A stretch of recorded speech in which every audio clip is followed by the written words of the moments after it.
So this guy right here, this is Charles Bukowski. He was a novelist and a poet, and he wrote a poem called To Kiss Her Long Dark Hair, and part of it goes like this. The other night, I went to see the great soprano. She was still beautiful, still sexy, still in personal mourning, but she missed note after note. Drunk, she murdered art. Sweating in the kitchen, I don't want to murder art. I like this part of this poem because as someone who makes something that technically qualifies as art, it's a relatable sentiment. I want you to remember this as I transition from this picture into a video that I recorded a few days ago. Thanks. Anyway, I love writing. I loved reading since forever, and that, I guess, developed into a love for writing because at some point I decided I wanted to be doing what all of my favorite authors were doing. I wanted to be putting all of my ideas down on paper and getting them out for everybody to read, to be inspired by, to experience, because that's a beautiful thing. And for a long time, I really dreamed of becoming a published author, of sharing my work, until at one point, I didn't. Around 7th grade, I started to get very depressed, very anxious.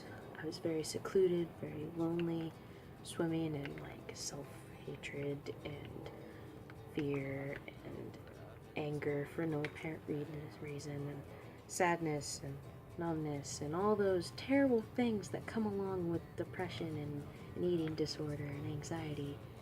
They're not fun things, and I didn't want anything else but to get away from my life and be somewhere different.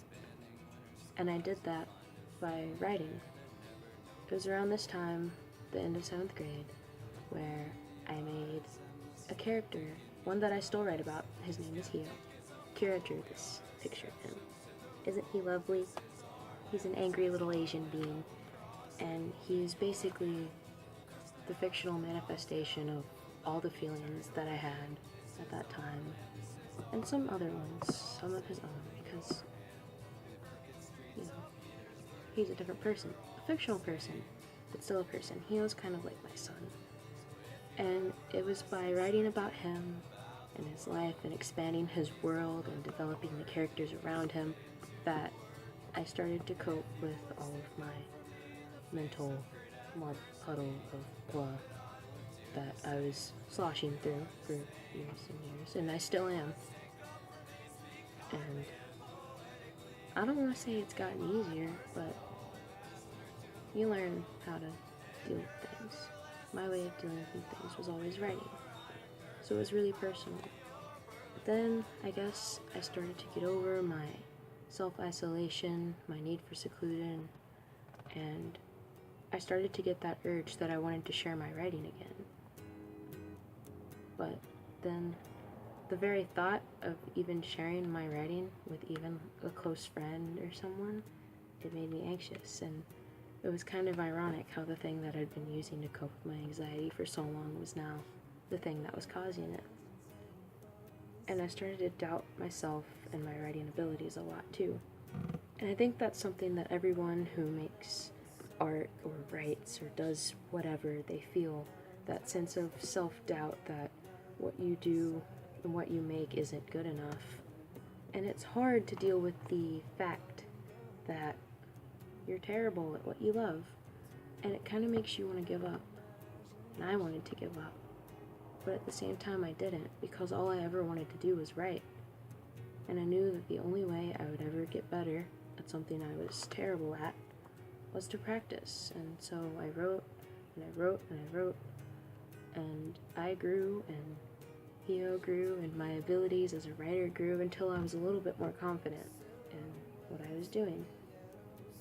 And I spent some time writing and posting fan fiction online, and I got a lot more positive feedback than I ever expected I would. And that made me think, hey, if these people like what I'm doing here, then there's no way that people wouldn't like my real writing. because I put way more love and thought and effort into that than I ever would into any fanfic.